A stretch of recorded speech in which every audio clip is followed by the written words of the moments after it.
Hello, and welcome to Sleepy Psychology. If you found your way here tonight, perhaps you're searching for something. Not answers, exactly, but understanding. A way to make sense of why silence feels the way it does. Why the quiet can be so loud. Why the absence of sound sometimes feels like the presence of something else entirely. Tonight, we're going to explore why silence feels uncomfortable for the mind. But this isn't really about fixing that discomfort, or making it go away. Think of it as a gentle journey through the strangeness. A slow exploration of what happens when the world goes quiet and you're left alone with yourself. We'll discover how your brain responds to silence, how your body notices the absence, how your thoughts fill the space, and how perception itself begins to shift and soften. And as we explore together, these words will create a rhythm that carries you through the discomfort, through the strangeness, and eventually, into the deep rest that silence has been offering you all along. There are 100 facts woven into this journey, but you don't need to remember them. You don't need to hold on to anything. Let them wash over you like waves. Let them carry you deeper, softer, until understanding becomes unnecessary and sleep becomes inevitable. Before we begin, get comfortable. Adjust your pillows. Let your body settle into the surface beneath you. Take a slow breath in, and release everything you've been carrying. Again, breathing in the quiet, breathing out the noise. One more time. In, and let go. If silence feels uncomfortable right now, that's perfectly natural. If your mind is searching for sound, for distraction, for something to fill the space, that's okay. You're exactly where you need to be. And by the end of this journey, the silence might feel different. Gentler. Safer. So soften your gaze. Relax your jaw. Let your shoulders drop. You are safe in this silence. You are held in this quiet. Exactly as you are.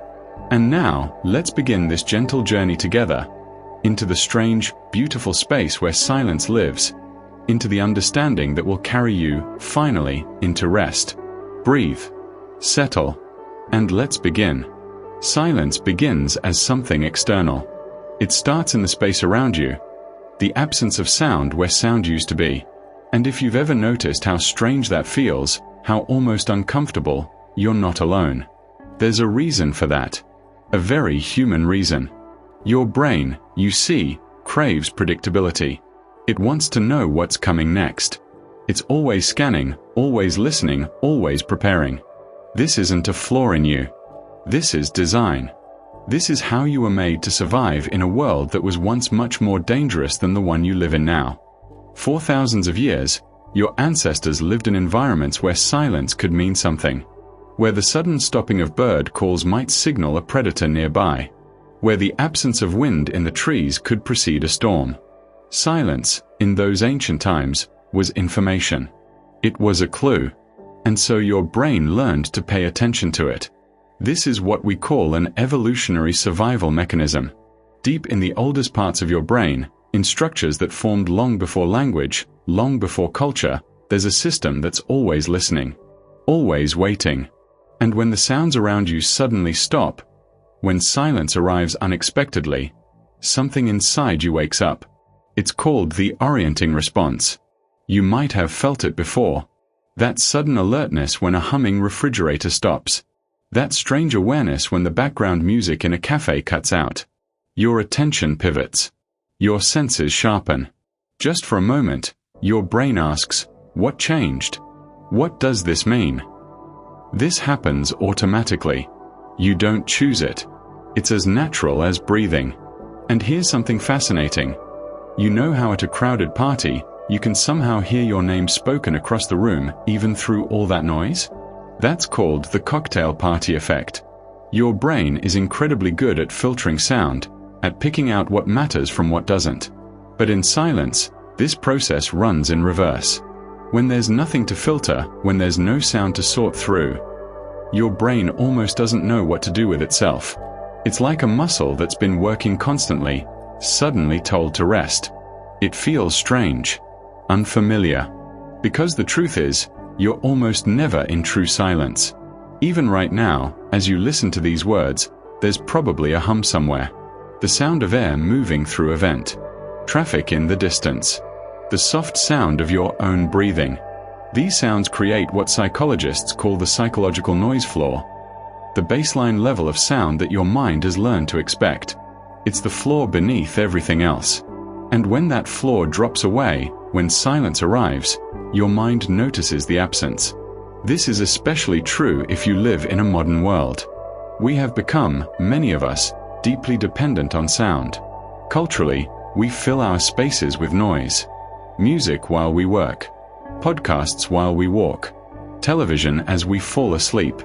We've created a world where silence is rare, where it's almost treated as something to be fixed, something to be filled. And so when silence does arrive, it can feel like losing something, like standing in a familiar room, but with all the furniture removed. The space is the same, but without the landmarks, without the things that told you where you were. It feels different. Empty, maybe, or simply strange.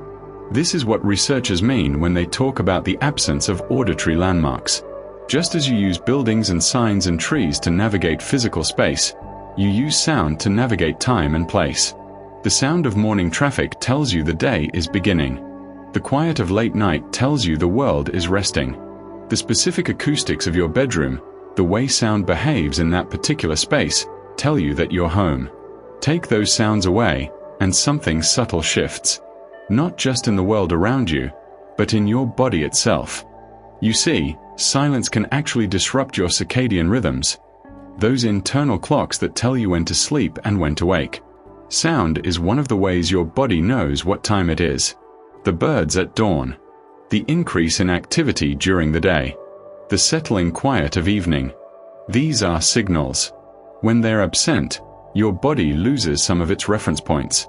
It's harder to know, instinctively, where you are in the cycle of the day. And it's not just the rhythm of day and night that sound helps you track. It's time itself.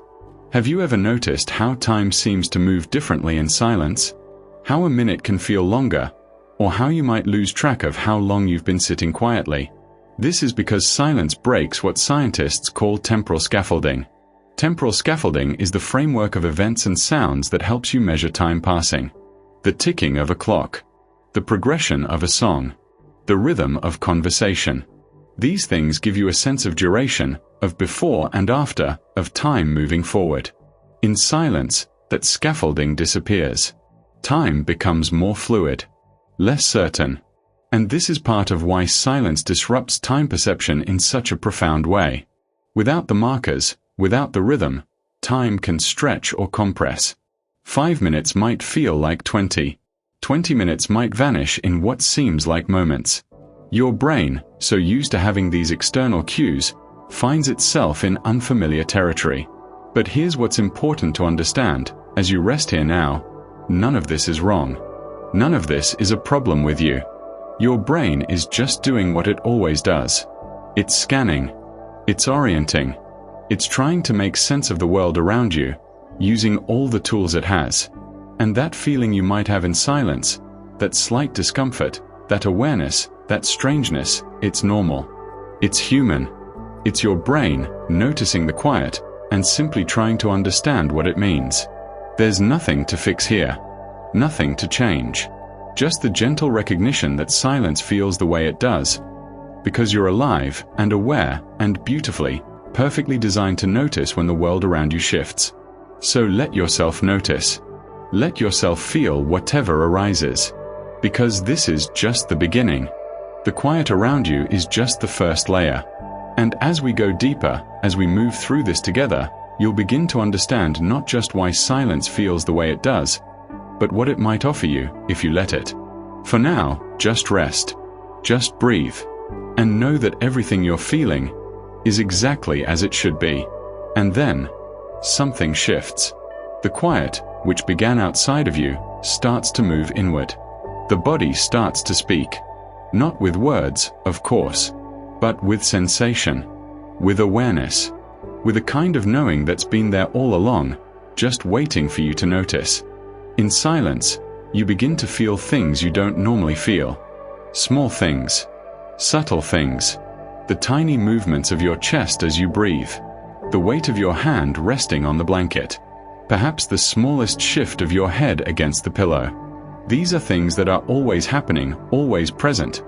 But usually, they're drowned out, covered over by the noise of the world. This is what researchers call micromovement awareness. In the absence of external sound, your attention naturally turns to these small physical sensations. You become more aware of the body's constant, tiny adjustments. The way your muscles make almost imperceptible movements to keep you balanced, even when you're lying still. The gentle rhythm of your pulse. The rise and fall of your breathing. It's not that these sensations are new. They've been there all along. But silence gives you permission to notice them. And in noticing, something interesting happens. Silence amplifies self-awareness. When the external world becomes quiet, your internal world becomes louder, in a sense. More present. More vivid. You become more aware of yourself as a physical being, occupying space, breathing, existing. There's a heightened sense of here-ness, of being present in this body, in this moment. And with that awareness can come something else. A kind of self-consciousness. You might feel suddenly, strangely aware of how you look, even if no one is watching. How you're sitting. How you're breathing. Whether you're doing it right. This is what psychologists call the spotlight effect intensifying. It's the feeling that you're somehow on stage, even in your own private silence. That invisible eyes are watching. That you need to perform, even for yourself.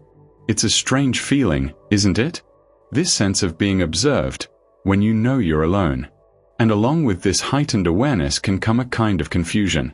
Your body, so used to orienting itself in space using sound, might feel slightly uncertain.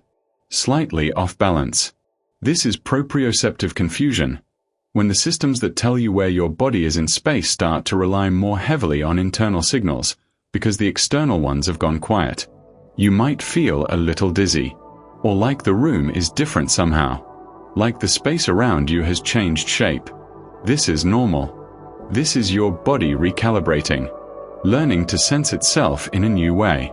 Deep in your ear, there's a tiny muscle called the stapedius. It's one of the smallest muscles in your body, and its job is to protect your hearing from loud sounds. It contracts automatically when noise reaches a certain level. It's a reflex, like blinking. You've never thought about it.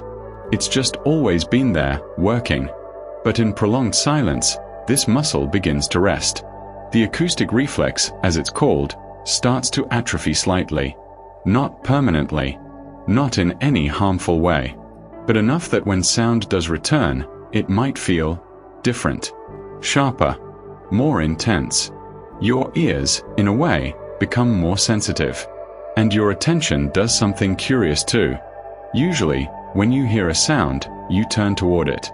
Your auditory attention has direction. It points. But in silence, that pointing becomes omnidirectional. Your listening spreads out in all directions at once. You're not listening for anything in particular. You're just listening. To everything. To nothing. To the space itself. This is what it means when we say the auditory gaze becomes omnidirectional. Your hearing loses its focus, and in losing focus, becomes strangely vast. Open. Receptive to anything, from anywhere. But there's something else that happens in this openness. Something unexpected. You begin to notice a frequency void. The particular range of sounds that usually fill your environment. The hum of electronics, the rumble of traffic, the murmur of voices. These occupy certain frequencies. And when they disappear, you become aware of what's missing. Not just the absence of sound, but the absence of specific kinds of sound. Specific vibrations. Your body, which has been receiving these frequencies for years, notices when they're gone. And in this noticing, in this heightened sensitivity, something paradoxical can happen. Silence can actually heighten pain perception. When there's nothing else to focus on, when there's no sound to distract you, any physical discomfort you're carrying becomes more noticeable. That slight tension in your shoulders. The tightness in your jaw. The dull ache you've been ignoring all day. In silence, these sensations come forward. They ask for your attention. This isn't the silence causing pain. It's the silence revealing pain that was already there. And while this might sound uncomfortable, there's actually something kind in it. Because only what you notice can you begin to release. Only what you feel can you begin to heal. And then there's another strange phenomenon. One that almost seems contradictory. Paradoxical loudness. In the deepest silence, sounds that are barely there, sounds you would never normally hear, can seem almost thunderous. The sound of your own swallowing. The creak of a joint as you shift position. Your heartbeat, pulsing in your ear. These small sounds, in the absence of anything else, become prominent. Even loud. It's not that they've changed. It's that everything else has fallen away, and so they stand alone. Naked. Obvious. This is related to something called the masking release phenomenon. Usually, many sounds are masked by other sounds. Hidden beneath them. The soft sound of your breathing, for example, is masked by conversation, by music, by the ambient noise of life. But when those masking sounds disappear, the masked sounds are released. They emerge. They become audible. And so in silence, you hear yourself. Really hear yourself. The body's subtle symphony. The small sounds of being alive. Your breath moving in and out. The quiet click of your throat as you swallow. Maybe the faint sound of your pulse, if you're very still. These are the sounds of your existence. The proof that you are here, that you are living, that your body is working even now to keep you safe and well. And there's nothing to fear in this. Nothing to fix. Your heartbeat might seem loud, but it's just your heart, doing what it has always done. Your breathing might seem noticeable, but it's just your breath, the same breath that has carried you through every moment of your life. The body is simply speaking, reminding you that you exist, that you are here, that beneath all the noise and distraction of the world, there is this quiet, constant presence, this gentle rhythm of life itself. So let yourself notice. Let yourself feel the weight of your body against the surface beneath you. Let yourself sense the small movements, the tiny adjustments, the endless small ways your body takes care of you without you ever having to ask. This is not uncomfortable. This is intimacy. This is coming home to yourself. And if it feels strange, that's all right. Strangeness is just unfamiliarity. And unfamiliarity is just the beginning of knowing something new. Of knowing yourself, perhaps, in a way you haven't before. So breathe. And listen. And let the body speak, in its quiet way, telling you everything you need to know. That you are here. That you are safe. That you are, in this moment, perfectly, completely, alive. When the world goes quiet, the mind begins to whisper. You've probably noticed this already. How, in the absence of sound, thoughts seem to arrive. Unbidden. Unexpected. One after another, like clouds drifting across an empty sky. This is not a flaw. This is not your mind misbehaving. This is simply what minds do when they're given space. Deep in your brain, there's a network of regions that activate when you're not focused on anything in particular. When you're not reading, or solving a problem, or engaged in conversation. Scientists call it the default mode network. And it's always there, waiting. The moment you stop directing your attention outward, this network comes alive. It begins to wander, to drift, to make connections between memories, ideas, fragments of experience.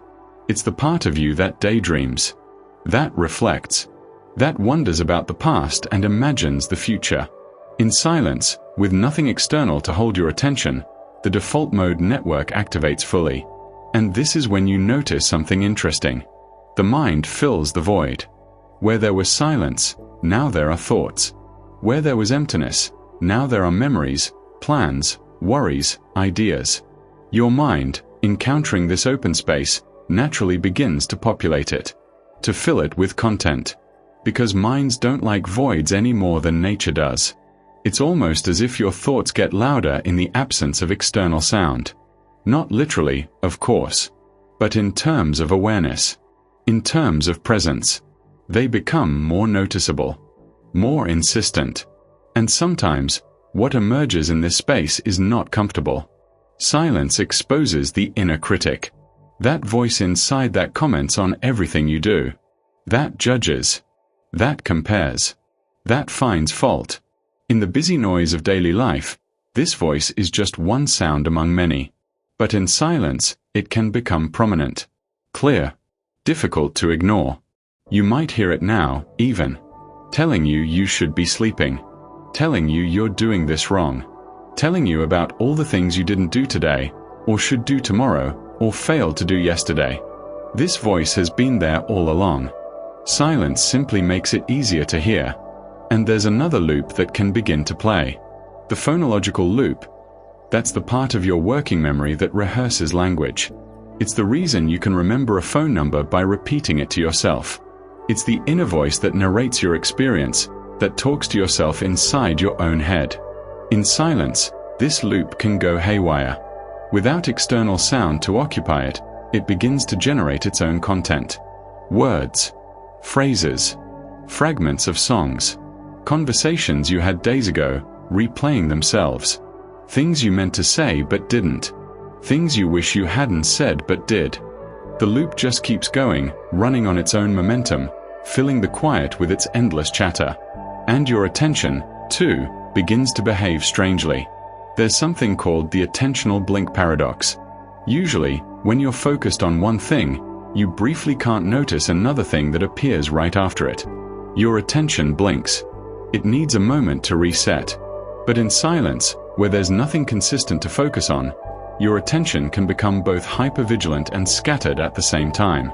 You notice everything and nothing. You're alert but unfocused, present but drifting. It's an odd state. Not quite awake, not quite dreaming. Just suspended. And in this suspension, certain thoughts become strangely persistent. The Zeigarnik effect amplifies in silence.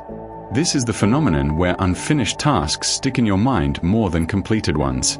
That email you didn't send. That conversation you need to have. That project you started but haven't finished.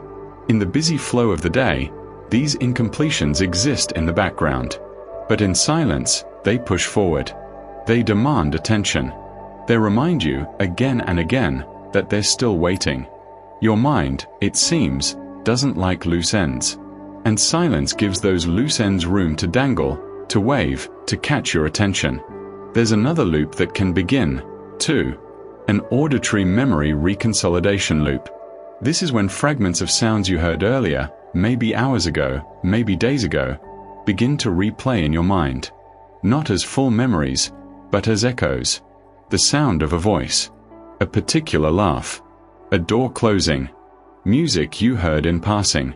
These auditory memories, stored somewhere in the depths of your brain, surface in silence. They reconsolidate. They replay themselves, as if your mind is trying to make sense of them, to file them away properly, to understand what they meant.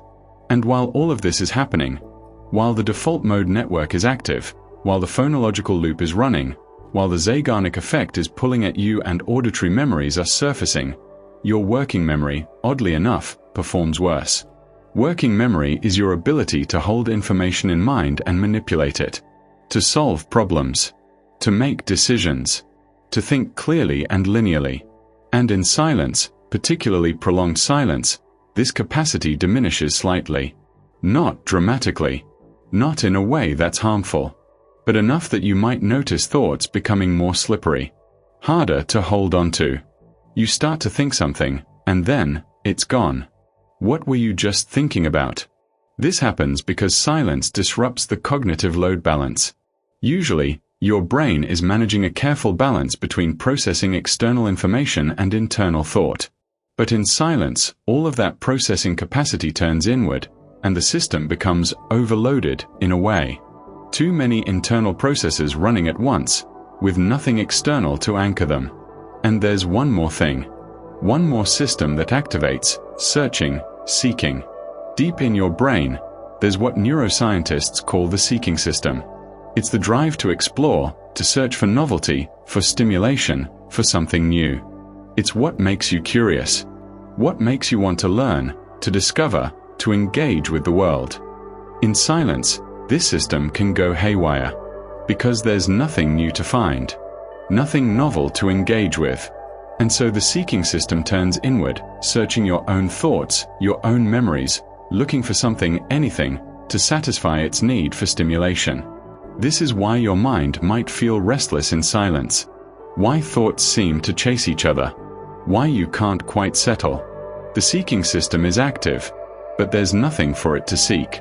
And so it just seeks, endlessly, searching through the archives of your own mind, trying to find something interesting, something new, something to hold on to. But here's what's important to understand as all of this unfolds.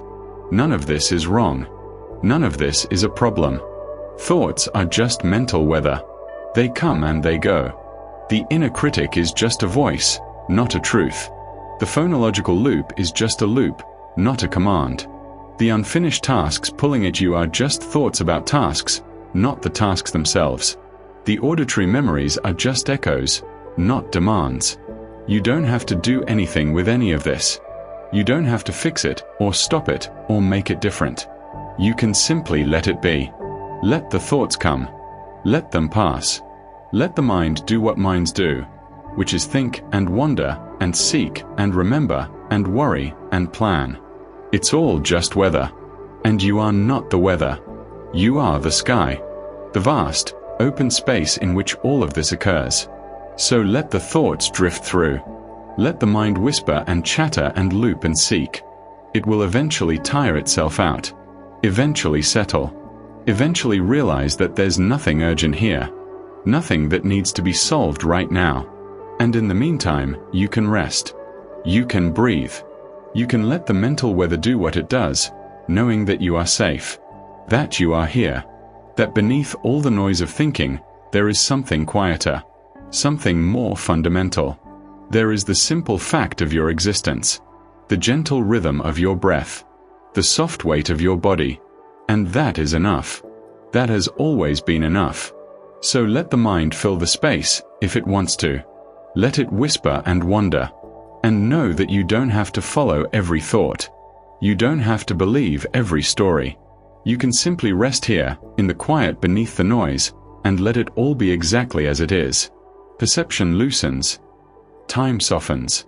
You might have noticed by now that something is changing. Not suddenly. Not dramatically. But gradually, quietly, like watching fog settle over a landscape. The edges of things becoming less distinct. The boundaries less clear. This is what happens when silence continues. When the mind has exhausted its initial restlessness and begins to settle into something else. Something deeper. Something more fluid. There's a concept in neuroscience called the perceptual moment. It's the smallest unit of time that feels like now to you. Usually, it lasts just a fraction of a second. Maybe 200 or 300 milliseconds.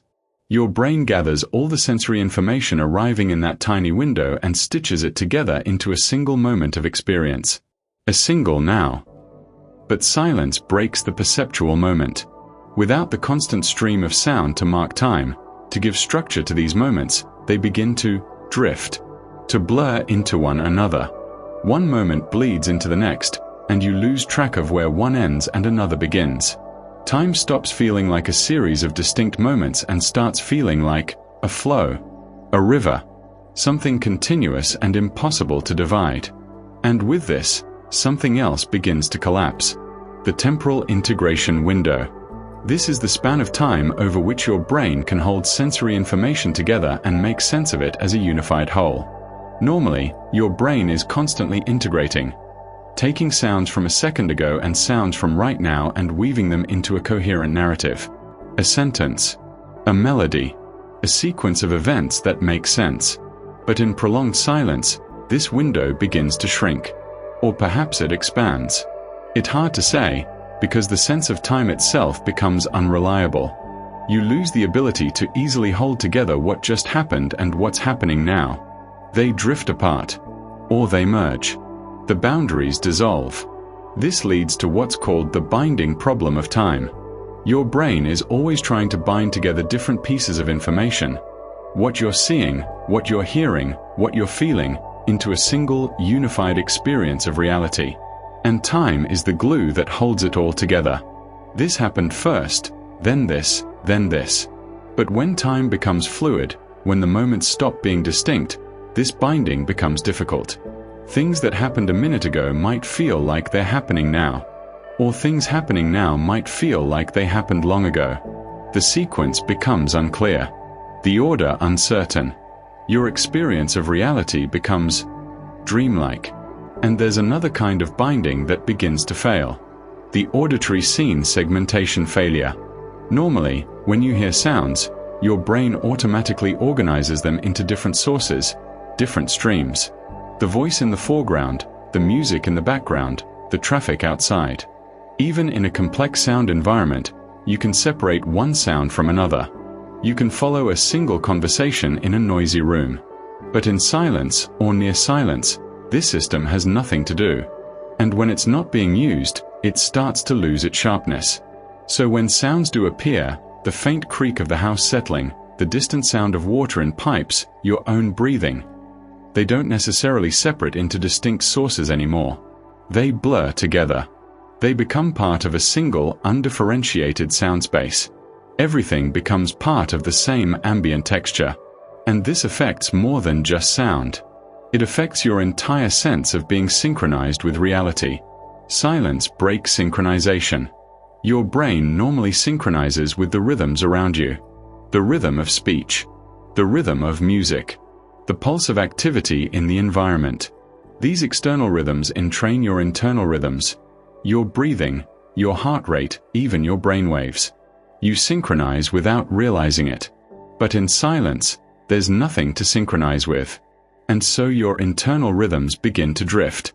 They follow their own pace, their own pattern, unanchored to anything external. You become unmoored, floating free in your own time.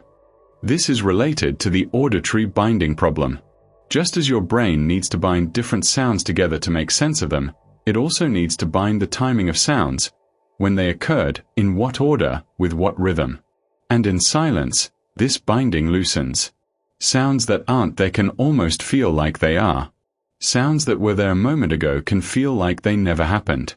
The distinction between sound and silence, between memory and perception, becomes blurred. If you were to measure your brainwaves right now, you might notice something interesting. There's usually a kind of synchronized rhythm to brain activity, particularly when you're processing sound. Different regions of your brain oscillate together, in sync, creating patterns of electrical activity that you can measure. But in prolonged silence, this synchronization begins to develop gaps. A brainwave synchronization gap.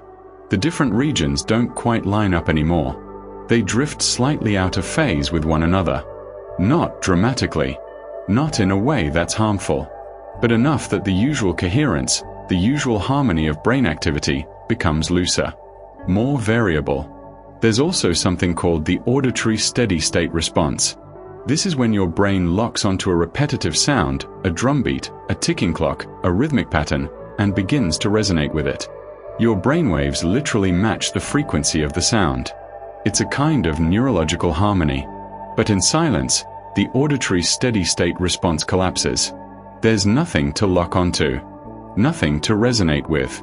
And so the brain's electrical rhythms become more irregular. More variable. They wander, searching for something to match, something to synchronize with, but finding nothing. And in this wandering, something reveals itself. Something that's always been there, but usually hidden beneath the structure and rhythm of sound. Silence reveals cognitive arrhythmia, the natural irregularity of thought. The way attention doesn't actually flow smoothly, but stutters and skips and doubles back. The way consciousness itself isn't a steady stream, but a series of flickers, gaps, moments of presence and moments of absence stitched together so quickly you usually don't notice the seams. But in silence, in this drifting state, you can almost feel the seams. The tiny gaps in awareness. The moments where you're here, and then you're not, and then you're here again. Not gone, exactly. Not asleep. Just elsewhere. In a thought. In a memory. In a space between awareness and unawareness. This happens because silence disrupts what neuroscientists call the global workspace. This is the theory that consciousness arises from information being broadcast across the brain, shared between different regions, becoming globally available. And sound, with its constant flow, with its rhythmic structure, helps maintain this broadcast.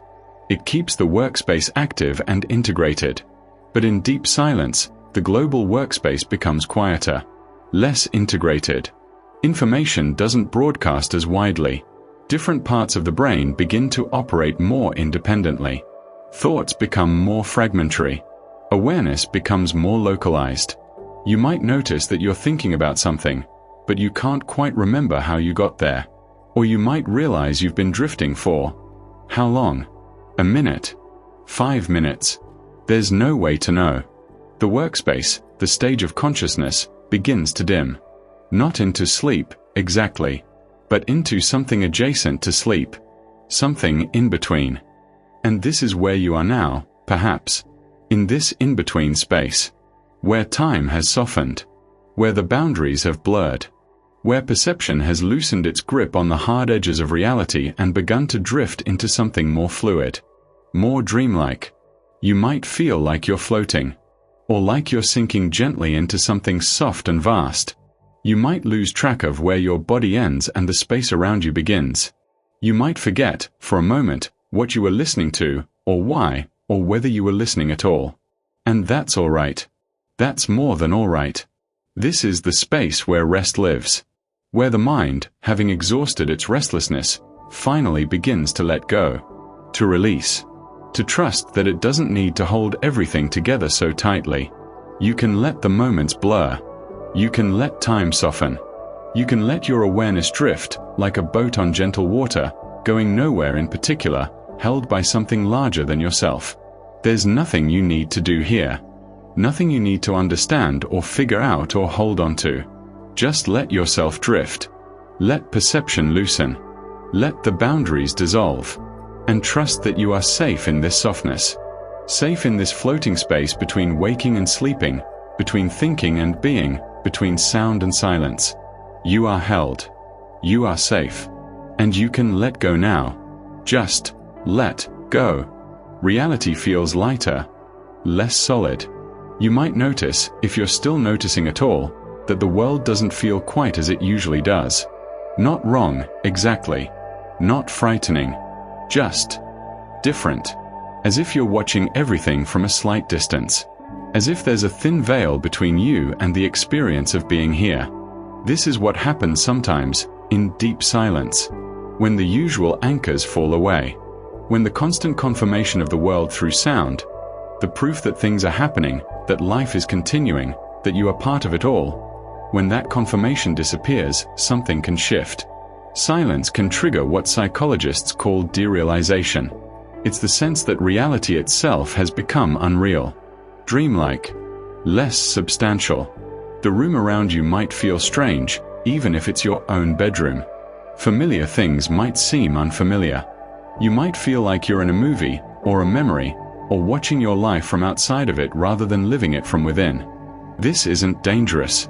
This isn't madness. This is just what happens when the mind loses some of its usual reference points. When the binding problem becomes too difficult to solve. Because your brain is always trying to bind things together. To take all the separate pieces of sensory information, the feeling of the blanket against your skin, the faint light in the room, the temperature of the air, the position of your body, and bind them into a single, unified experience of this moment happening to me now. Sound is usually part of that binding. It confirms that time is passing, that things are happening, that the world is real and you are in it.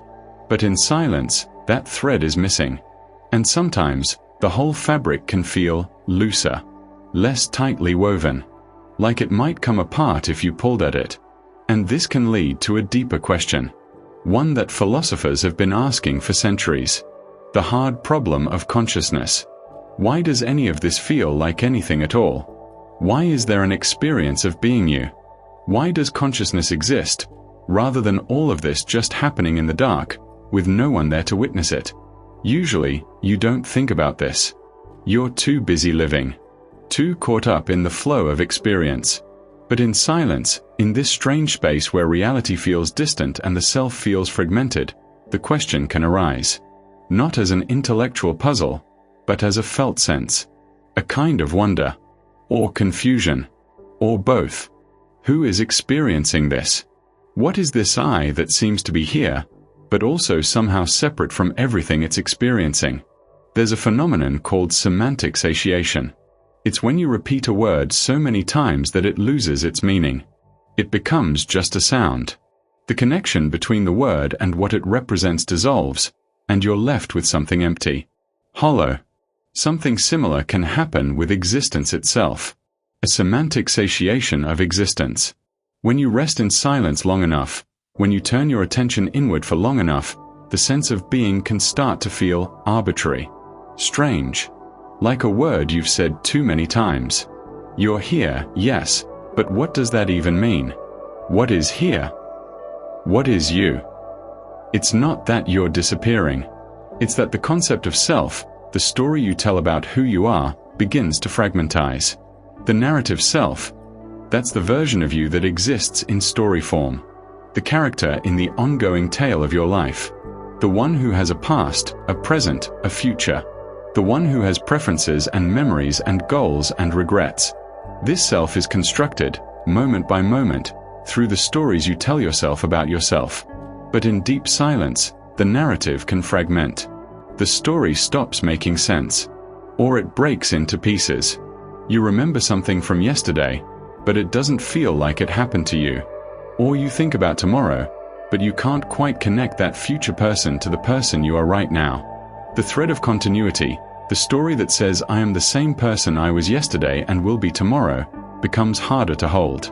And sound, interestingly, is part of what usually holds that story together. The sound of your own voice reminds you who you are. The sounds of the familiar environment remind you of your place in the world. But in silence, these reminders disappear. Identity can dissolve without sound.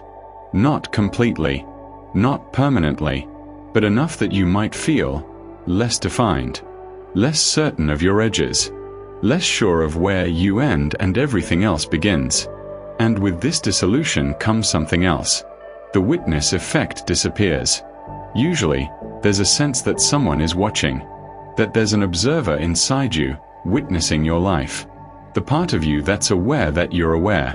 The one who notices that you're thinking, or feeling, or experiencing. The witness. But in this dissolved state, in this fragmented, floating space, even the witness can fade. And what's left is just experience, without anyone experiencing it. Or with the experiencer and the experience being the same thing. It's hard to put into words, because language itself depends on separation, on subject and object, on I and everything else. But sometimes, in silence, that separation softens, and there's just this, whatever this is. And with this softening, this dissolution, can come a feeling, a heavy feeling. What psychologists call existential guilt. Not guilt for anything you've done, but a deeper guilt. The weight of existence itself. The sense that simply by being here, simply by taking up space and time and resources, you owe something. Or that you're getting away with something. Or that you don't deserve this moment, this breath, this life. It's an old feeling. A primal one. And in silence, when the distractions fall away, when you're left alone with the bare fact of your existence, it can surface. Along with it comes an awareness, a mortality salience activation, the sudden, quiet knowledge that you will die, that this, all of this, is temporary, that the person you are now will one day not be, that the story will end, the witness will disappear, the consciousness that is reading these words, thinking these thoughts, will cease, not someday far away. But truly, actually, at some point that is both impossible to imagine and absolutely certain. Silence has a way of making this real. Not as an abstract fact, but as a felt truth. You are temporary, fragile, finite, and yet, you are here, now, still breathing, still aware, still somehow, mysteriously, existing. And in this awareness, something strange happens. The absence, the silence itself, the nothing that surrounds you, becomes a presence. Not a threatening presence. Not something ominous or dark. but a presence nonetheless. A kind of fullness in the emptiness. A weight to the weightlessness. The silence is not just the absence of sound. It is something in itself. A space. A container. A vast, patient presence that holds everything, including you, with all your fragmenting thoughts and dissolving identity and existential questions. And perhaps this is what you've been moving toward all along. Not toward answers. Not toward understanding. But toward this simple, strange recognition. That you are here. In the silence. In the presence of absence. Temporary and fragile and somehow still existing, despite all the reasons you might not be. And that is enough. That has always been enough. You don't need to understand the hard problem of consciousness. You don't need to hold your narrative self together. You don't need to fight the dissolution or the distance or the strangeness of it all. You can just be here. In this. As this. Whatever this is. Floating in the vast, gentle presence of silence. Held by something that asks nothing of you. That judges nothing. That simply allows you to be exactly as you are, for as long as you're here. And when the thoughts come, when the existential weight presses down, when the questions arise about who you are and why you exist and what any of this means, you can let them come. Let them be. Let them dissolve back into the silence from which they came. Because beneath all of it, beyond all of it, there is just this. This breath. This moment. This quiet, inexplicable fact of being. And that is the only truth you need right now. So rest here.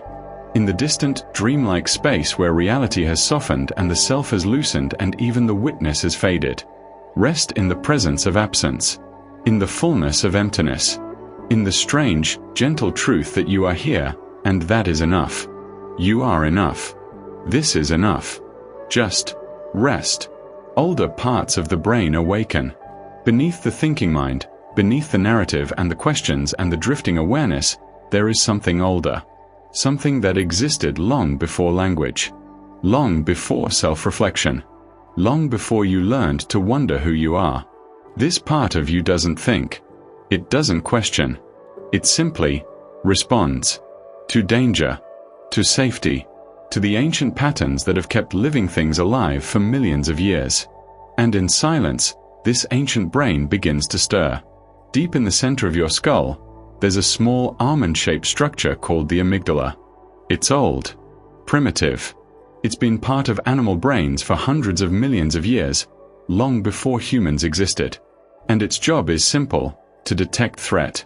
To notice anything that might mean danger. To keep you alive. Silence activates the amygdala. Not because silence is dangerous, but because silence is unusual, uncertain. And uncertainty, to this ancient part of your brain, is something to pay attention to. In the wild, in the ancient world your ancestors lived in, silence could mean a predator nearby. All the small animals going quiet. The birds stopping their songs. The wind itself seeming to hold its breath. And so your amygdala learned, over millions of years, to notice silence. To become alert in it. This alertness isn't fear, exactly. It's more fundamental than that. It's what researchers call the defensive cascade. And silence can trigger the freeze stage of this cascade. You might have heard of fight or flight. But there's another response that comes before those. Before you fight, before you run, you freeze. You become very, very still. You listen. You wait. You assess. This is what's happening in your nervous system right now, perhaps. Not dramatically. Not in a way that feels like panic. But subtly. A deep, ancient stillness. Your body, without you consciously choosing it, becoming very quiet. Very alert. Waiting to see what the silence means. And part of this system is something called the isolation call system. In many animals, especially social ones, there's a hardwired response to being alone. To being separated from the group. They make a sound, a cry, a call. To reconnect. To find their way back. In humans, this system still exists. We are social creatures. We're not meant to be alone for too long. And silence, especially prolonged silence, can trigger the system. Not as an actual cry, but as a felt need. A loneliness. A sense that something is missing. That you should be hearing voices, movement, the sounds of other life nearby. But there is only silence. And so the system stays activated, quietly searching, quietly waiting for the connection that doesn't come. This connects to something psychologists call the uncertainty intolerance factor. Some people tolerate uncertainty better than others. Some can sit in the not knowing, the ambiguity, the lack of clear answers. Others find it deeply uncomfortable. And silence is uncertainty made tangible. What does it mean? Why is it so quiet? What's happening? What should you do? The questions have no answers, and for the parts of your brain that crave certainty, that need to know what's coming next, this can be difficult. Activating. There's another structure deep in your brain. The habenula. It's involved in predicting negative outcomes, in learning from disappointment, in telling you when things aren't going the way you expected. And in prolonged silence, the habenula can become overactive. Because silence is, in a way, a kind of absence of expected reward. You expected sound. You expected stimulation. You expected the world to continue its normal patterns. And instead, there's nothing. And so the habenula keeps signaling, something's wrong. Something's missing. Something isn't as it should be. Not in a way that creates panic, but in a way that creates a low, constant unease. A sense that you're waiting for something that hasn't arrived. Meanwhile, another system is experiencing a kind of malfunction. The auditory gating system. This is the filter that usually helps you ignore irrelevant sounds and focus on important ones. It's constantly opening and closing, letting certain sounds in and keeping others out. But in silence, this gate doesn't know what to do. There's nothing to filter. Nothing to sort into important and unimportant. And so the gating can become erratic. It might become too open, letting in every tiny sound, the creak of your own jaw, the whisper of fabric against skin. Or it might close too much, making even significant sounds feel muffled and distant. The system, built for a world of sound, struggles in a world of silence. And there's another reflex that changes. The acoustic startle reflex. Usually, when you hear a sudden, loud sound, you startle. Your muscles tense. Your heart rate spikes. It's automatic. Protective. But with regular exposure to sounds, you habituate. The same sound becomes less startling over time. You learn that it's not a threat, and your nervous system relaxes. In prolonged silence, this habituation vanishes. Because you're not hearing sounds regularly anymore. You're not learning that they're safe. And so when a sound does occur, even a small one, your startle reflex can be surprisingly strong. The creak of the house. A car passing outside. Your own cough. Your nervous system hasn't had the chance to learn that these sounds are normal, safe, part of the background. And so the startle reflex stays primed. Ready. Waiting for the sudden sound that might mean danger. And your brain, trying to compensate, trying to make sense of this unusual state, begins a process called auditory deprivation compensation. When you're not receiving the expected amount of auditory input, your brain turns up its sensitivity. It tries to find sounds where there are none. It generates phantom sounds, ringing, buzzing, the sense of hearing things that aren't there. This is your brain's way of trying to fill the void. Of refusing to believe that there really is nothing to hear. It searches. It strains. It compensates. And all of this, the activated amygdala, the freeze response, the isolation call system, the uncertainty intolerance, the habenula signaling disappointment, the erratic gating, the primed startle reflex, the compensation for deprivation, all of this creates a kind of stress that's very old. Very deep. Evolutionary novelty stress. This is the stress of encountering something your species didn't evolve to handle. Something new in evolutionary terms. Like silence. Deep, prolonged silence. For most of human history, silence was rare. There were always sounds. Wind. Water. Animals. Other people. The crackle of fire. The rustle of leaves. Life was noisy. And so your nervous system is built for noise. For constant auditory input. for a world that sounds like something. But here you are, in this strange, modern silence. And your ancient brain doesn't quite know what to make of it. And yet, even as all of this is happening, even as these ancient systems activate and respond and try to make sense of the silence, there is something settling, something calming. Because these are not thinking processes. They're not worried thoughts or anxious spirals. They're just responses. Automatic, primitive. And they will run their course, the way all biological processes do. Your amygdala will eventually realize there's no threat. The freeze will soften into rest. The isolation call will quiet when it realizes that solitude, for now, is safe. The uncertainty will become familiar. The habenula will adjust. The gating will find a new rhythm. The startle reflex will ease. The compensation will settle. Your ancient brain, having assessed the situation, having done its job of checking for danger, will begin to relax. And when it does, when these old, deep parts of you finally decide that the silence is safe, something profound happens. You drop beneath thought, beneath worry, beneath the narrative self and the existential questions and all the mental weather that has been swirling through this journey. You drop into the body, into the simple, wordless knowing that you are here, that you are breathing, that you are, for now, safe. This is a deeper rest than sleep, a more fundamental peace than calm.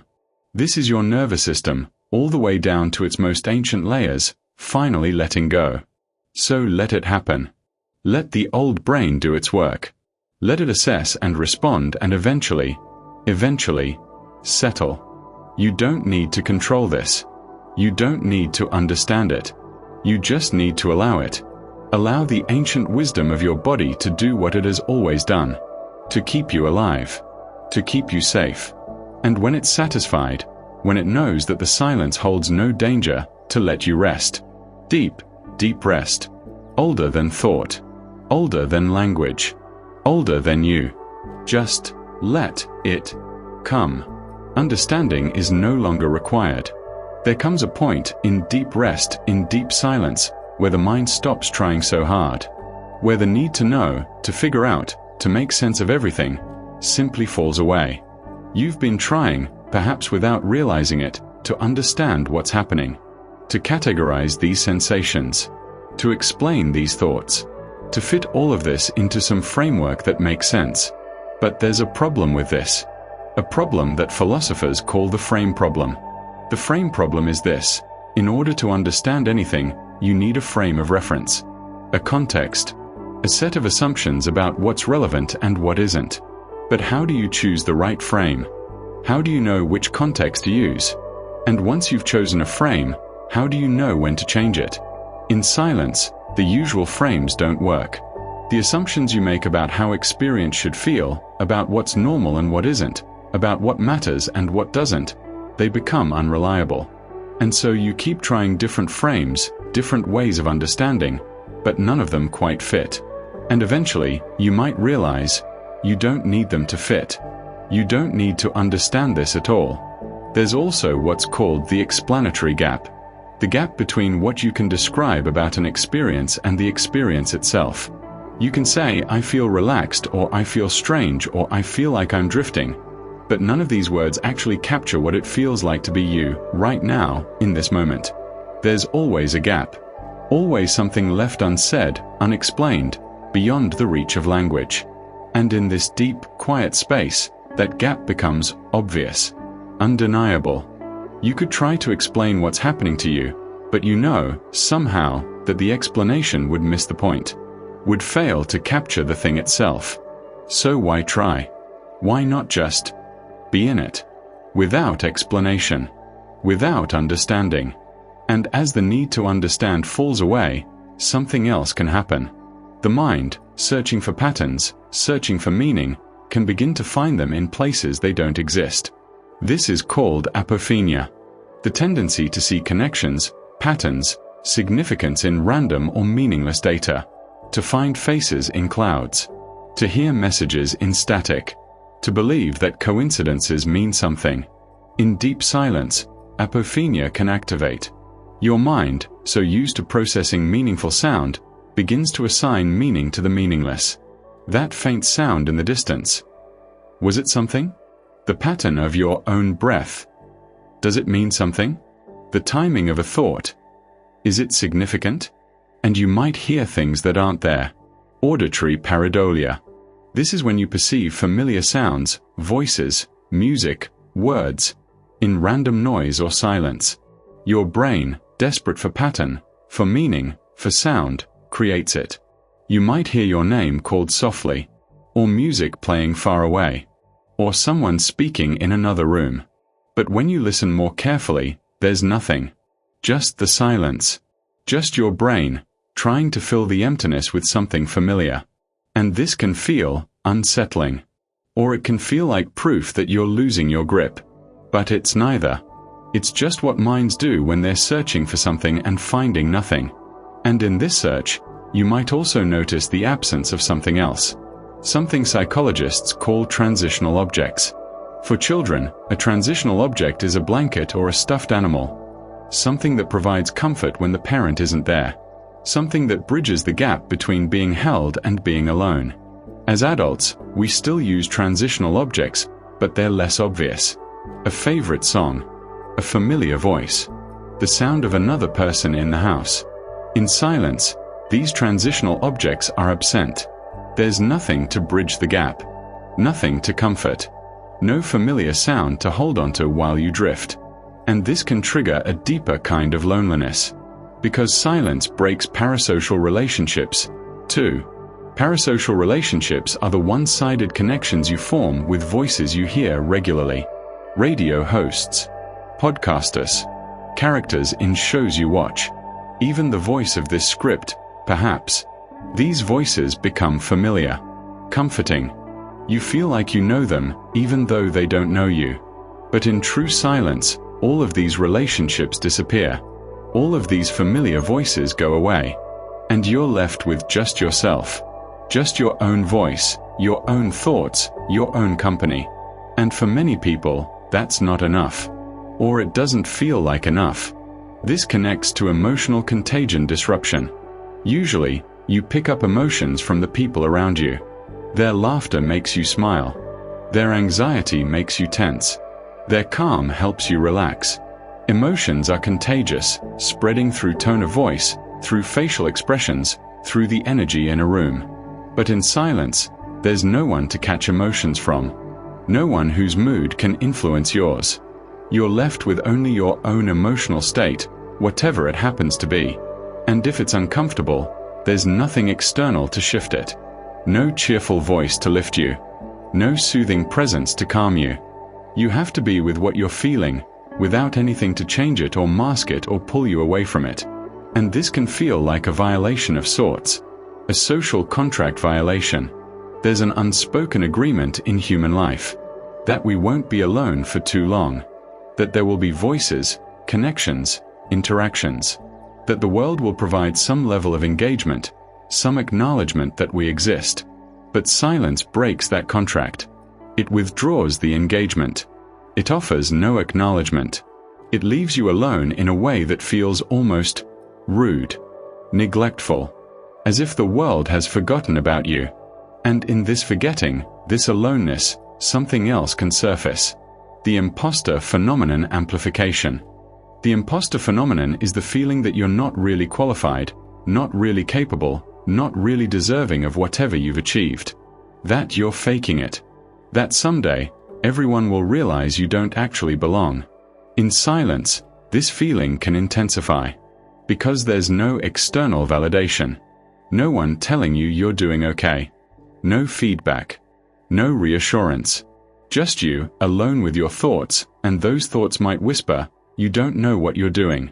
You're not good enough. You're just pretending. And without the usual distractions, without the noise to drown out this voice, it can become louder. More insistent. But here's what's interesting.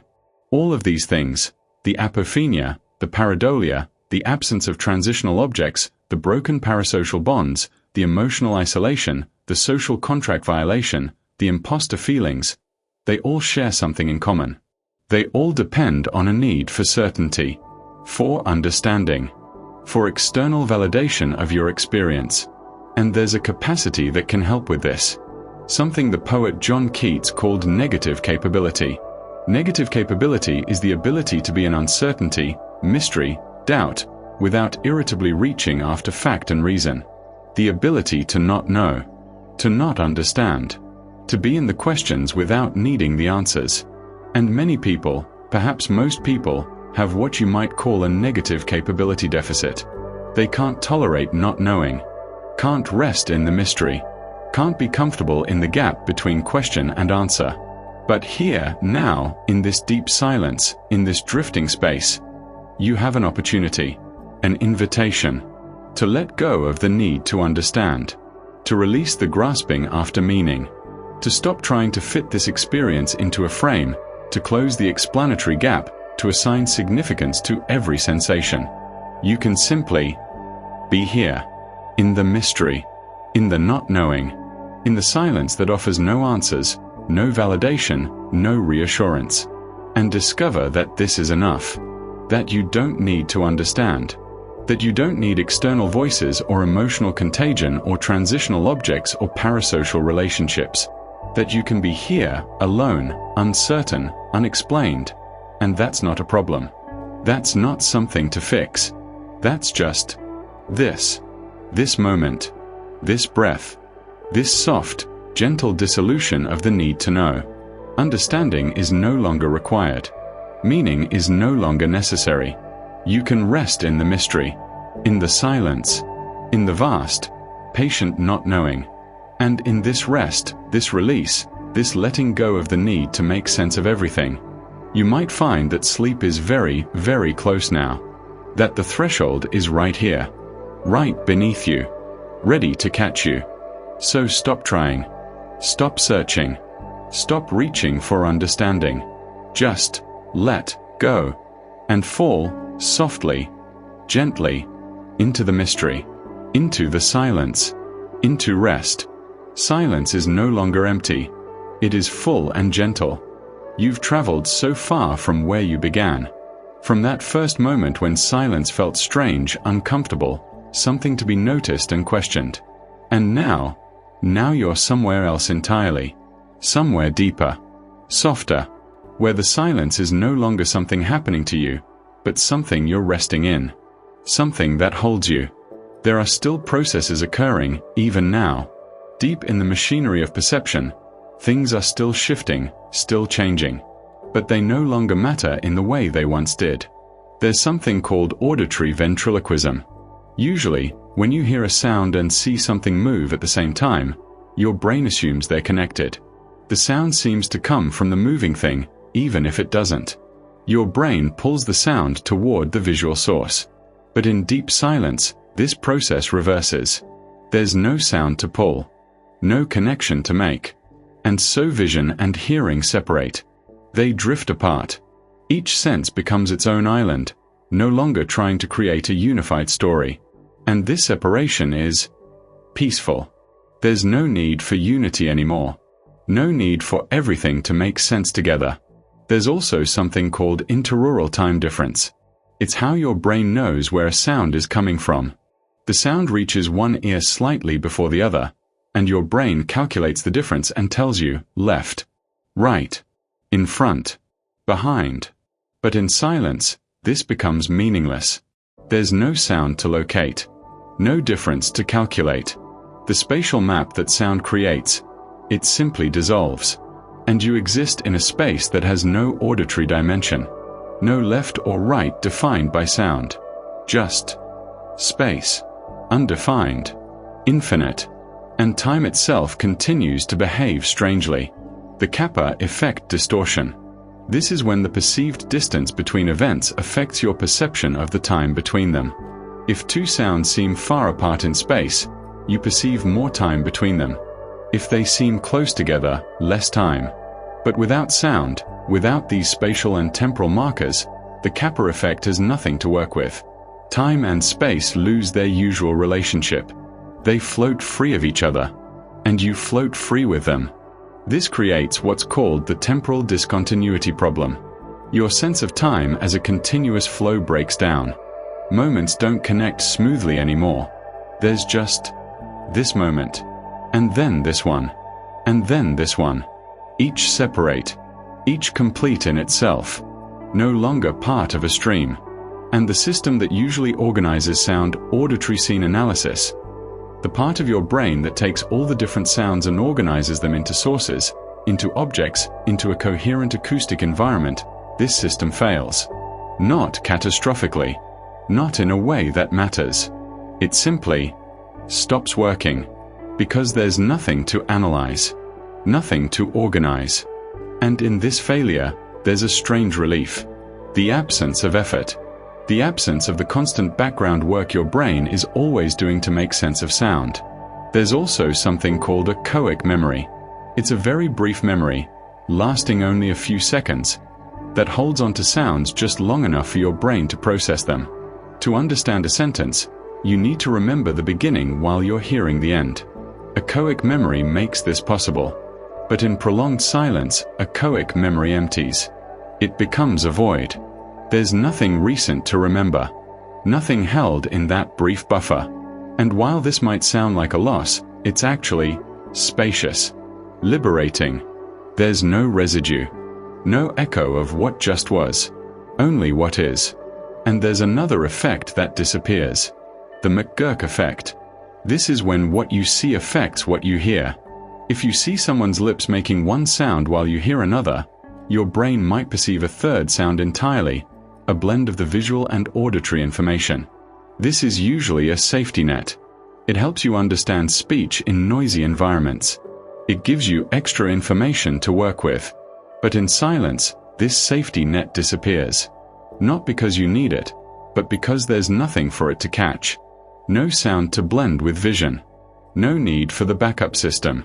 And the larger concept of the acoustic commons, the shared sound environment that connects all people in a space, this collapses too.